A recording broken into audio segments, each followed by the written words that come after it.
Nous allons parler de cette nouvelle identité. Parce que quand les chrétiens ne sont pas conscients de leur identité, alors il y a des dysfonctionnements dans la marche chrétienne.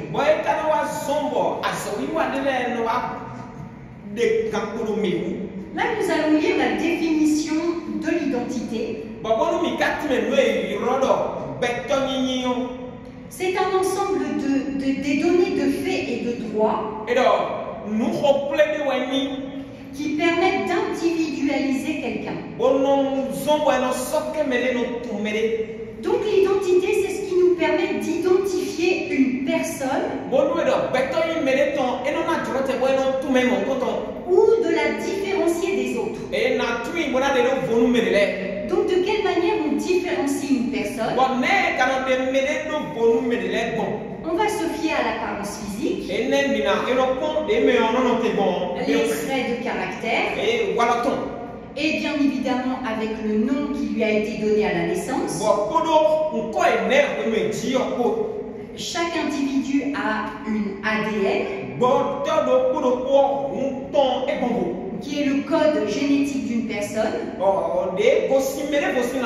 Bien sûr, il y a nos empreintes digitales.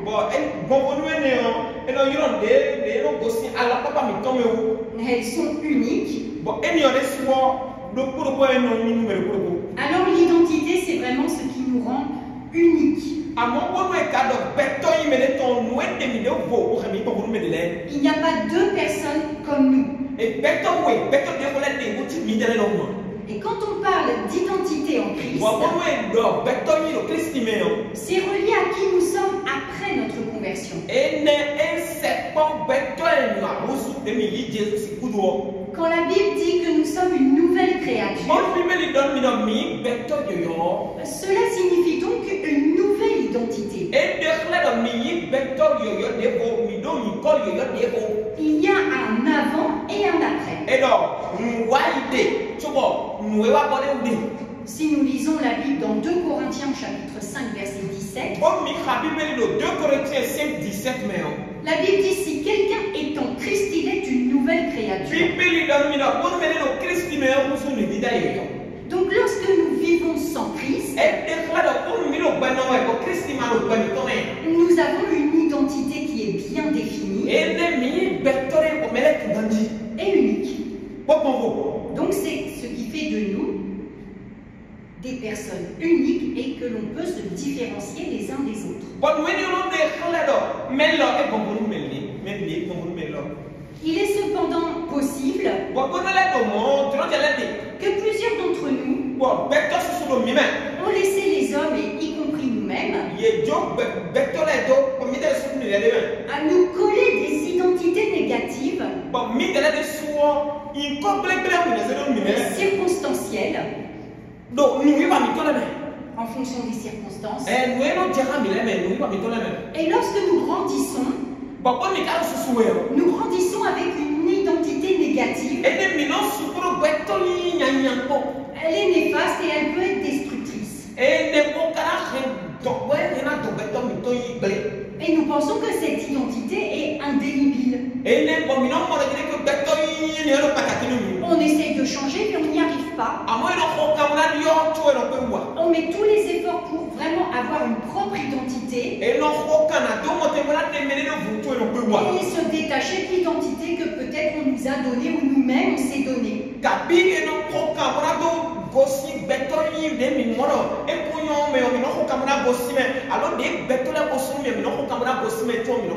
Donc nous marchons continuellement avec des dysfonctionnements. Éphésiens chapitre 2 verset 1 à 5. Éphésiens chapitre 2. Dans ces 5 premiers versets, Christ nous parle de notre position lorsque nous étions sans lui. Vous étiez morts par vos offenses et par vos péchés, dans lesquels vous marchiez autrefois, selon le train de ce monde, selon le prince de la puissance de l'air, de l'esprit qui agit maintenant dans les fils de la rébellion,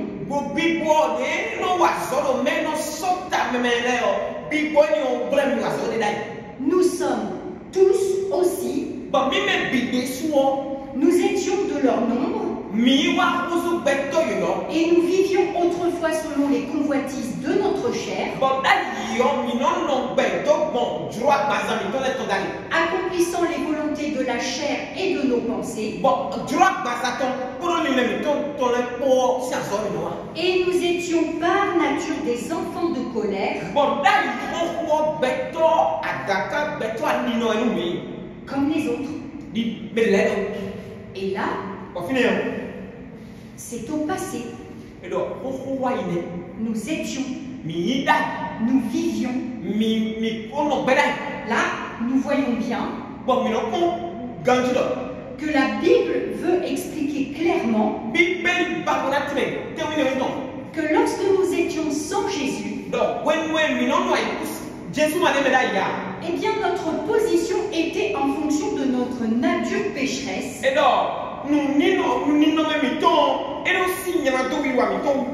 Et que l'on était constamment en train de répondre aux désirs de la chair et de nos pensées.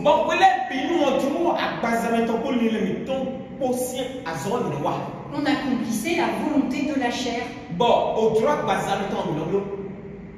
Ce qui se passe au moment de notre conversion, c'est que l'œuvre du Saint-Esprit nous unit à Christ. Donc, lorsque nous lisons Éphésiens chapitre 2, versets 1 à 5, cela est avant la rencontre avec Jésus. Mais lorsque nous lisons les 3 versets suivants, il nous a ressuscités ensemble et nous a fait asseoir ensemble dans les lieux célestes en Jésus-Christ, afin de montrer dans les siècles à venir l'infinie richesse de sa grâce par sa bonté envers nous en Jésus-Christ, car c'est par la grâce que vous êtes sauvés, par le moyen de la foi, et cela ne vient pas de vous, c'est le don de Dieu. Cette union implique beaucoup de choses pour notre vie ici-bas, mais aussi pour notre éternité.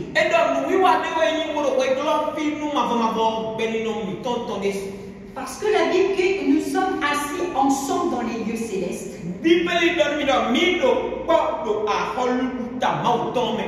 C'est une nouvelle position que nous prenons pour cette terre, mais c'est aussi pour l'éternité.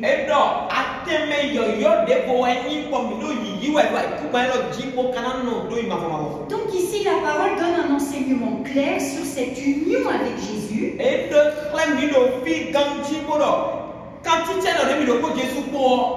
Et ce qu'elle produit dans notre vie. Donc c'est important d'insister sur le fait que Jésus n'est pas une religion, mais qu'il est une relation. Parce que seule une relation, une rencontre avec Jésus sauve et transforme les personnes. Mais ce qui est le plus important pour nous, c'est de vivre maintenant cette nouvelle vie. C'est de comprendre que nous avons été libérés de toute condamnation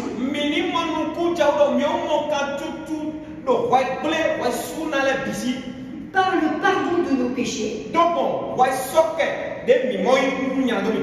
que nous avons désormais changé de royaume en étant adoptés dans la famille royale de Dieu. Donc ce qui va se passer maintenant en tant que chrétien, c'est de vivre avec une vie qui reflète Jésus-Christ. Et donc qui va refléter notre nouvelle vie. Et qui dit nouvelle vie, dit nouvelle identité. Amen. Amen. Donc par définition, nouvelle identité signifie nouvelle conduite par l'esprit. Ce n'est plus la chair qui me contrôle, qui me guide. Ce n'est plus mes pensées qui décident à ma place. Je ne suis plus sous l'influence de la chair. Je suis une nouvelle créature transformée par la puissance du Saint-Esprit par Jésus-Christ.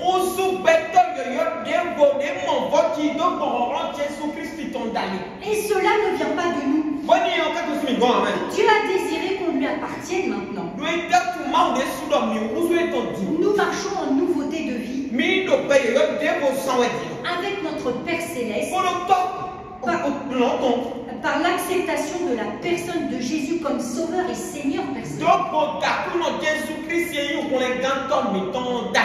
Ce qui va se produire après dans la vie du chrétien,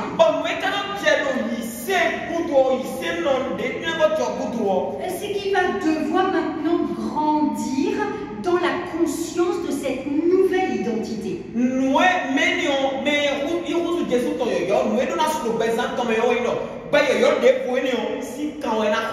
Il y a des chrétiens qui ne connaissent pas leur identité en Christ. Et ils ne savent pas comment faire pour trouver leur identité en Christ. Donc la vie chrétienne est une vie de foi. Et le vrai combat pour le chrétien est celui de grandir dans la conscience de son identité en Christ.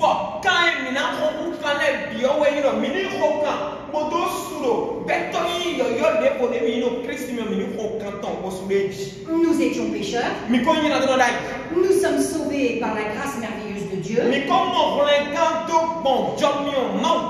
Nous sommes désormais aux yeux de Dieu positionnés à une position la plus élevée.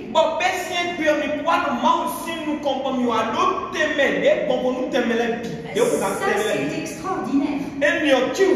Si le chrétien pouvait comprendre qu'il est devenu la personne la plus importante de ce monde, sa vie n'aurait plus le même sens. Amen. Amen. Parfois, le chrétien continue à fonctionner avec son ancienne identité.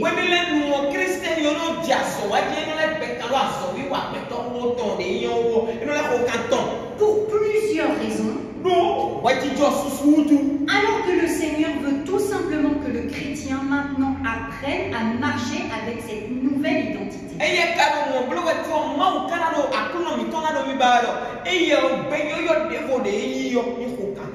Et Dieu nous demande maintenant de nous voir différemment.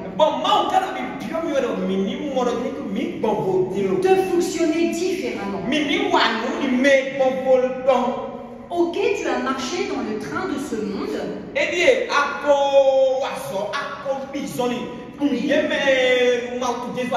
Oui, tu étais un pécheur. Oui, tu as fait en fonction de ce que ta chair voulait. Tu t'es laissé influencer par tes pensées. Mais aujourd'hui, je te rappelle que j'ai envoyé mon Fils pour que tout ça soit derrière toi, soit transformé, et je te donne une nouvelle identité. Comme si le Seigneur nous donnait un nouvel ADN.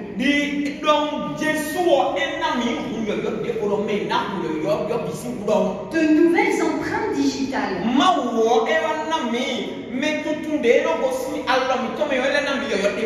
C'est pour ça que Dieu, lorsqu'il nous regarde, il nous voit plus pécheurs. Il voit Jésus en nous. Cette nouvelle identité. Amen. Amen. Et il ne voit plus ce que nous étions avant. Amen. Amen. Donc en fait, la nouvelle identité, le point de départ,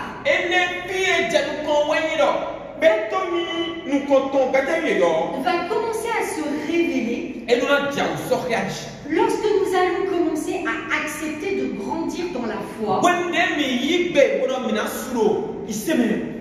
et de vivre une vie sanctifiée. La sanctification dans la vie du chrétien est une transformation progressive vers l'image glorieuse de Jésus-Christ. Donc il est important de ne pas passer à côté de cette conscience, de cette nouvelle identité.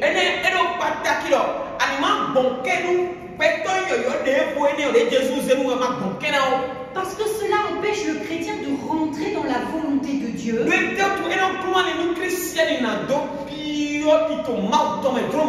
D'avancer pleinement dans ses promesses. Donc le chrétien aujourd'hui doit savoir qui il est en Christ. Comment peut-on avancer sans savoir qui nous sommes? Oui, nous grandissons par la foi. Et nous désirons vraiment que tout ce qui s'attache encore à nous s'éloigne de nous. Amen. Amen. Parce que bien évidemment que le passé est derrière. Mais lorsque nous allons rencontrer Jésus-Christ, on peut peut-être encore fonctionner avec cette ancienne identité. Et en grandissant dans la foi et dans la vie de sanctification,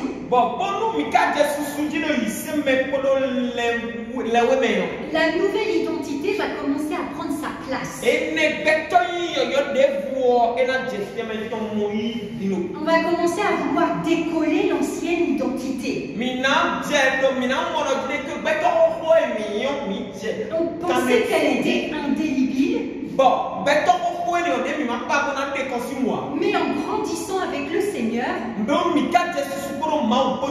nous allons nous rendre compte que ça s'efface. Amen. Amen. Donc, la première chose à faire, lorsque nous nous convertissons, c'est d'accepter de marcher avec Jésus Seigneur dans le disciplonat, d'accepter les challenges que Dieu met dans notre vie,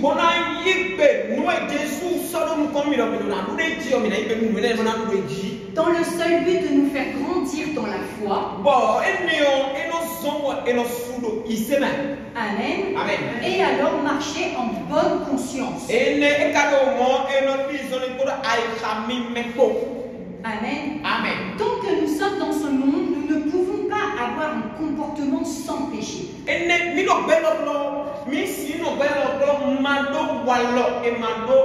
Sans faiblesse. Nous ne sommes plus considérés comme pécheurs. Mais force est de constater que parfois encore des choses s'attachent à nous. Donc à chaque étape de notre marche avec le Seigneur, nous sommes appelés à maintenir une bonne conscience devant Dieu.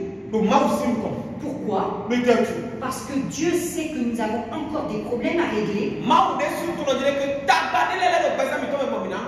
Que Dieu n'est pas un Dieu fouettard.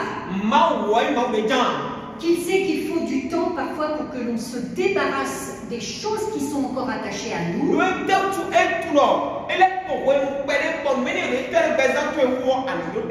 Mais lorsque nous sommes dans le bon rythme, nous marchons et nous grandissons dans la foi. Nous savons que nous respectons les étapes que Dieu met devant nous.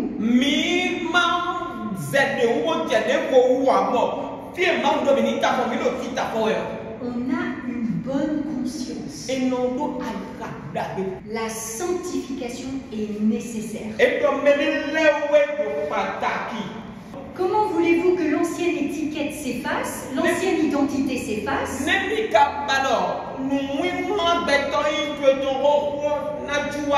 Que la nouvelle identité se révèle? Si nous n'avons pas une vie de sanctification, il faut se laisser inspirer par le Saint-Esprit. Il faut laisser le Saint-Esprit nous dire qu'est-ce qui ne va pas encore dans notre vie et régler le problème. Parce que de toute façon, ça restera un obstacle à la marche chrétienne et on continuera à avoir des dysfonctionnements.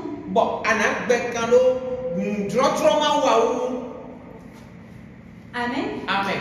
Aujourd'hui, ce qu'il faut faire, c'est accepter les nouveaux challenges de Dieu.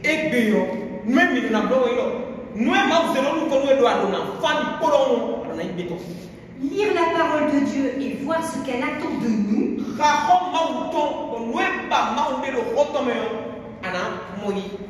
Et que nous puissions la proclamer.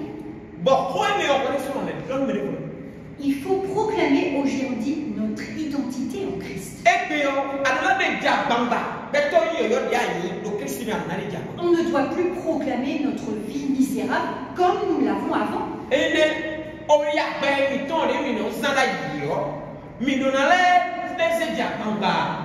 Ne fais pas comme Naomi. Naomi, la belle-mère de Ruth. Elle a rencontré des événements familiaux très compliqués. Et elle a changé de nom.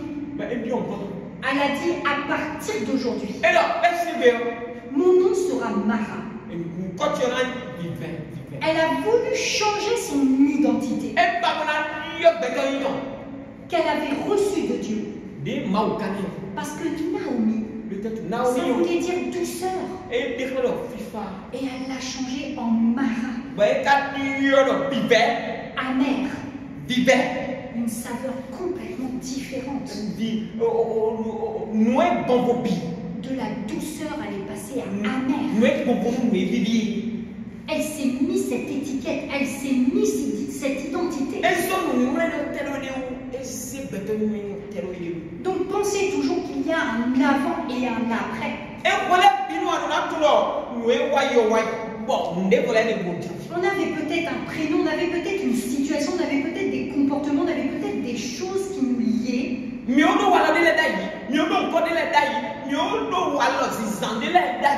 Qui créaient cette identité. Mais toutes choses sont devenues nouvelles. Maintenant, nous avons notre nouvelle identité. Donc, il faut réagir plutôt comme Yabès. Ah, c'est un personnage qui n'est pas très bien connu. Mais sa mère lui avait donné le nom qui signifiait douleur, souffrance.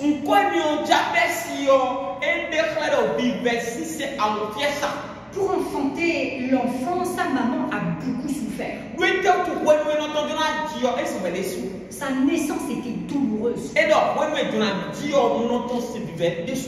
Son nom était douleur. Et la parole de Dieu nous dit qu'il a prié. 1 Chronique chapitre 4 verset 10. 1 Chronique chapitre 4, 10. Yabetz invoqua le Dieu d'Israël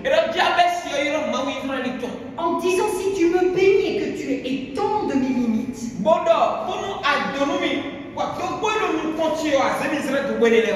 ta main est avec moi, et si tu ne me préserves du malheur, en sorte que je ne sois pas dans la souffrance, et Dieu accorda ce qu'il avait demandé. Quand il a imploré Dieu, il a dit, Seigneur, sors-moi de la souffrance. Sors-moi de la douleur. Et Dieu l'a exaucé. Yabetz, en fait, devant Dieu, lui a dit, ôte-moi cette identité. Je te prie pour que tu me donnes une nouvelle identité. Donc il faut refuser une identité négative et destructrice. Cette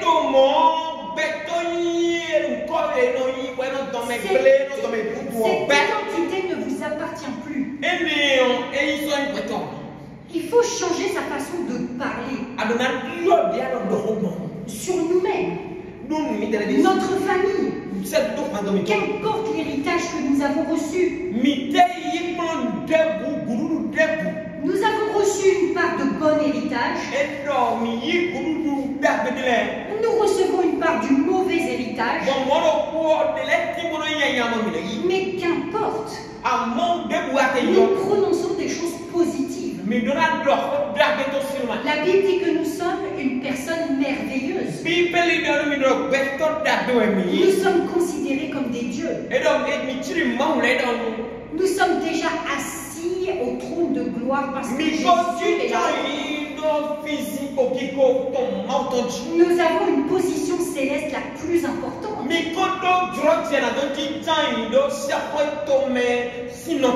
En prononçant des choses positives sur vos vies,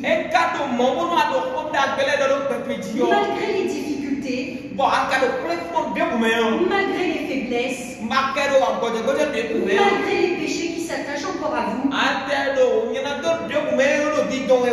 ne laissez pas le diable vous montrer que cela est trop important. Que c'est toujours ce que vous êtes. Que rien n'a changé depuis que vous êtes à Jésus. Il cherche à vous condamner. Tu as encore péché. Tu as encore été faible. Tu as manqué de foi. Es-tu sûr d'être devenu une nouvelle créature? Es-tu sûr que tu as une nouvelle identité?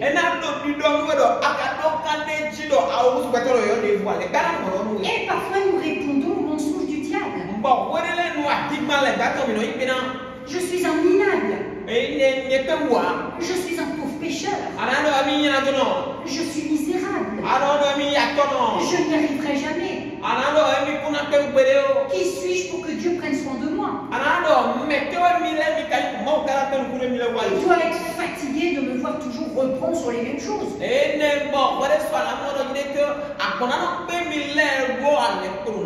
Tout cela ne vous appartient plus. Changez votre façon de parler. Proclamez de bonnes choses sur vous, sur la vie de votre famille. Confessez la parole de Dieu sur vous, sur les circonstances. Vous êtes une nouvelle créature. Les choses anciennes sont passées. Toutes choses sont devenues nouvelles. Et ne vous inquiétez pas, les choses vont se régler au fur et à mesure.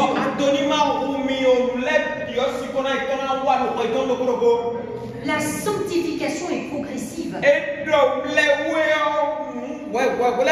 Nous marchons vers la perfection. Et si nous n'avons pas encore atteint la perfection, le principal c'est de marcher dans la sanctification. Nous sommes saints.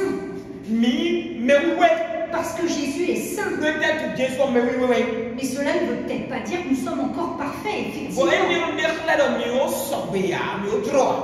Mais le principal, c'est que nous ayons bonne conscience. Et quand le diable veut encore nous rappeler des choses, quand des personnes vont encore nous rappeler des choses, lorsque nous connaissons notre identité en Christ, lorsque nous connaissons ce que dit la parole de nous,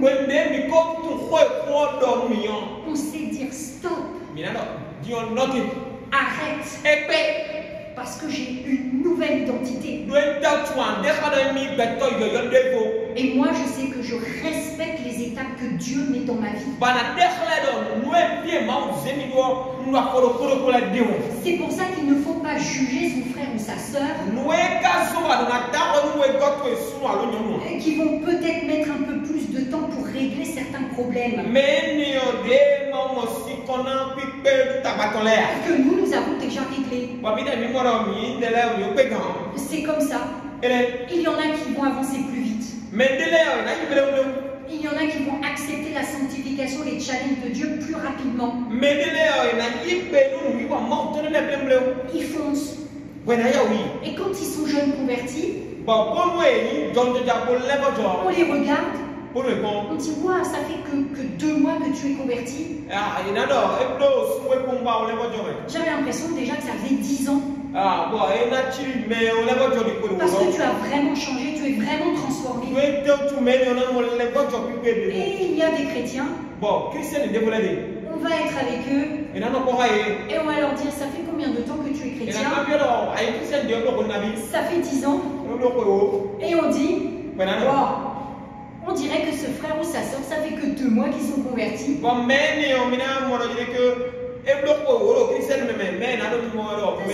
Mettre plus de temps à la sanctification. Ils ont un peu plus de mal. Mais ça, c'est le problème de Dieu, c'est pas le nôtre. Nous devons les aider à aller plus vite et à leur expliquer des choses. C'est pour ça que c'est important de ne pas se juger, ne pas se condamner. Parce que chacun doit avoir sa conscience devant Dieu. Amen. J'espère vraiment que cet enseignement vous a fait du bien. Maintenant, voyez que cette ancienne étiquette, ancienne identité est complètement effacée. Et que maintenant vous êtes une nouvelle identité, une nouvelle créature. Foncez avec le Seigneur. Découvrez encore plus que le Seigneur a en réserve pour vous. Vivez avec cette nouvelle identité. Et ne vous occupez pas de ce que pensent les autres. Et encore moins de ce que pense le diable. Nous savons qui nous sommes en Jésus-Christ.